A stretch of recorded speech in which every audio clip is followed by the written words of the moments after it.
Hey, welcome to the channel. We're going to check out some alien conspiracies. Let's find out what's really going on.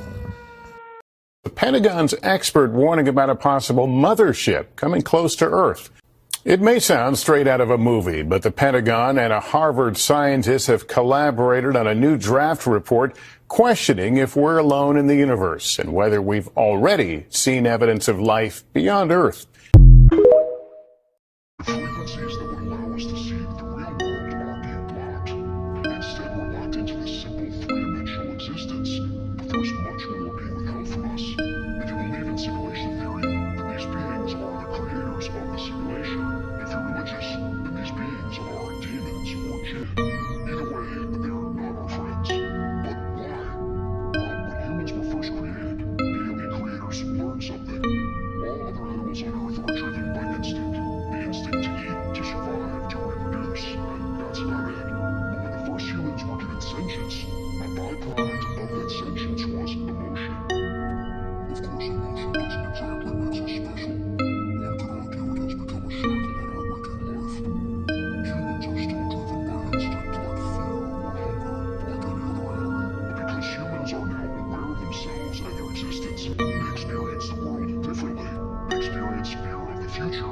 Humans experience the pleasure of nostalgia for the past. No other animal has this gift, or this curse.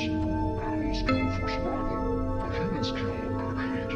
Our alien creators learned that our emotions carry energy, and the creators learned that this energy can be consumed for nourishment.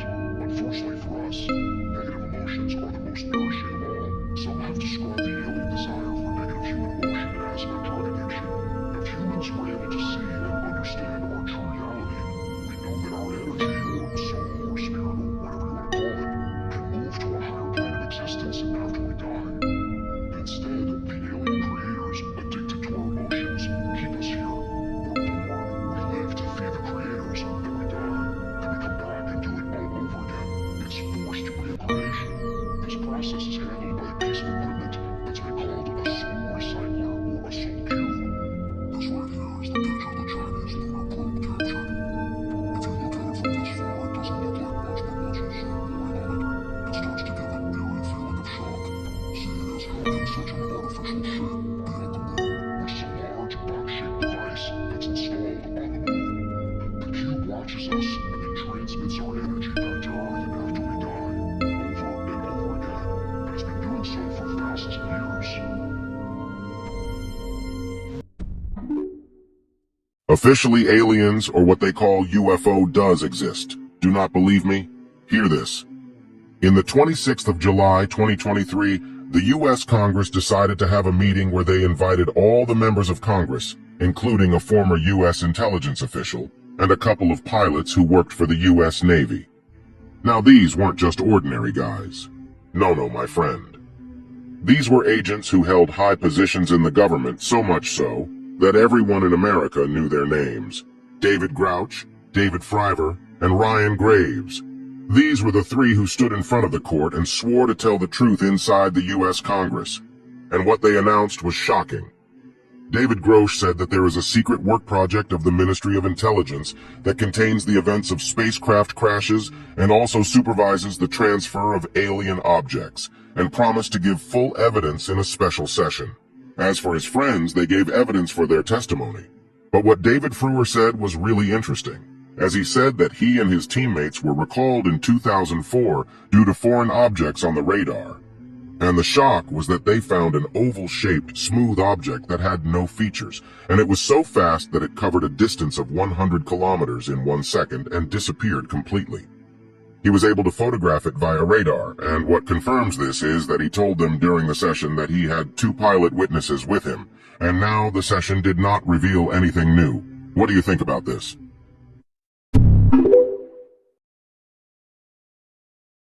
I was killed for revealing the existence of aliens.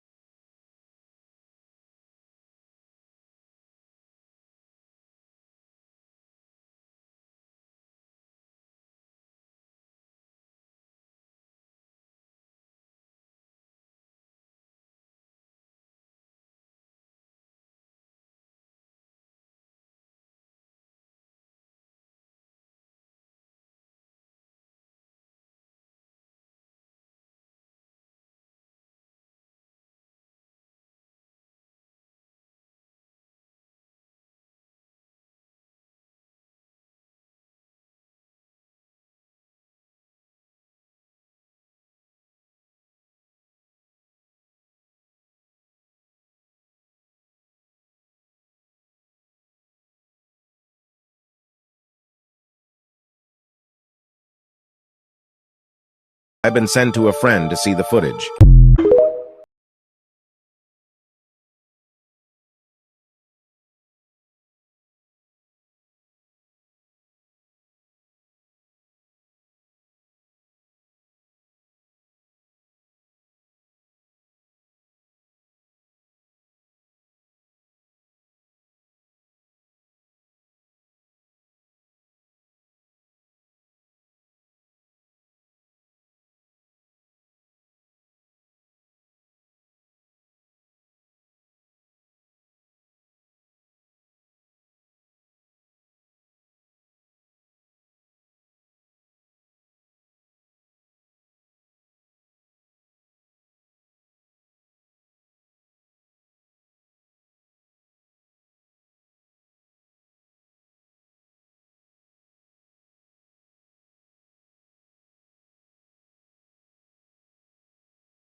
millones de antigüedad, es fitoplancton que abundaba en aquel tiempo y al desaparecer se fosilizó. Y la diatomea tiene características extraordinarias. Deseca a los cuerpos, no permite el crecimiento de bacterias ni de hongos. Por tanto, permitió preservar estos cuerpos por 1000 años desecados. No se trata de momias, se trata de cuerpos que están íntegros, completos, que no han sido manipulados en su interior y que tienen una serie de elementos que los hacen verdaderamente extraordinarios. I'd like to share something that I learned from Colonel Philip Corso prior to his death when I was involved, and he came forward, as you all know, wrote the day after Roswell. He had been involved in some of the technology transfer, and he had an experience out at the White Sands missile range back in the 50s. Pretty sure it was 1956, but I don't want to be, don't quote me on that. And he was a colonel. He was involved in these projects. There was an ET craft that came in daytime and came down over the range. He went out there with a couple of his guys. And this craft, it would be three-dimensional and then vanish like a heat wave, like Stephen Digna explained, and then back again. Finally, it stayed. There was an ET that emerged, extraterrestrial biological entity, and he said, the ET was communicating, please don't hit us with these radar. Can you get these radar systems out? And was asking, because they were operational, of course, at that time, they were operational at Roswell. And being a brash young, Air Force colonel, and he says, what's in it for me? And the ET says, a new world if you can take it. Now, I was one. Now, I have 12 grandchildren. What kind of world are we going to leave them if we don't fix this problem? Because it involves peace, and we have to work towards contact that is in a peaceful paradigm. We have launched a very controversial project, as I get attacked the most for, the CE5, or Close Encounter of the Fifth Kind contact program, as sort of an experimental community-based outreach to these civilizations. We have had a number of extraordinary contact experiences. This is sort of a prototype that the French government during the presidency of Sarkozy asked us to demonstrate, and we set up an operation in France that was protected where we did have events take place. I think we have to begin to ask, what can we do as a civilian government where we don't try to militarize and weaponize everything we don't understand? Because here's the problem. If you're a hammer, the whole world's a nail. And so we have to get this disclosed properly so that our brighter scientists, our academics, our political leadership, and our diplomats and the citizens can take the lead on this issue rather than an illegal and clandestine operation that is a threat to national and world security. Actually, Dr. this ET Stephen I'm talking Greer about describes is encounter probably with an about alien. 4 to 5 feet tall. And this, at first I thought it was a deer on its hind legs looking at me.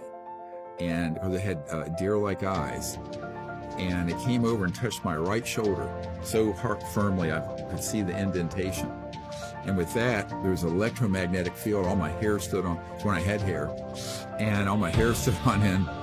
And it was this amazing event that happened with this beam. Why do you need our planet? Our star was doomed to burn out. We looked for a new place to live. Your planet is perfect. Your sun is a relatively young star. This planet will be habitable for a long time. Our solar system is quite a distance from yours. I don't understand. Since our colonization ship is unable to travel at light speed, we first send a smaller ship with bioweapons through hyperspace. It is capable of reaching the target almost instantly. Sound familiar? This right here is the Black Knight satellite, said to orbit Earth in an impossible pole-to-pole orbit. Many claim it has an extraterrestrial origin, seeing as how just the design alone is out of this world. Plus, after this event, it has never been seen again, and NASA keeps denying its existence. What exactly are they hiding? Could this be the reason why? Then, the Armada moves out. By the time the Armada arrives in 200,000 years, the planet is ready for new inhabitants. So you're saying they're coming in 200,000 years? No. They arrive tomorrow. Wave number 0, the biological attack. Did you prevent it? Or did it just fail? On the contrary, it worked very well. Our weapons are perfect. Once it reaches the planet, it starts spreading, attacking all forms of life present. It either destroys them or enslaves them. That is how we first got rid of the Earth's developed species. You mean us? You don't actually think that people built the pyramids and the underwater cities?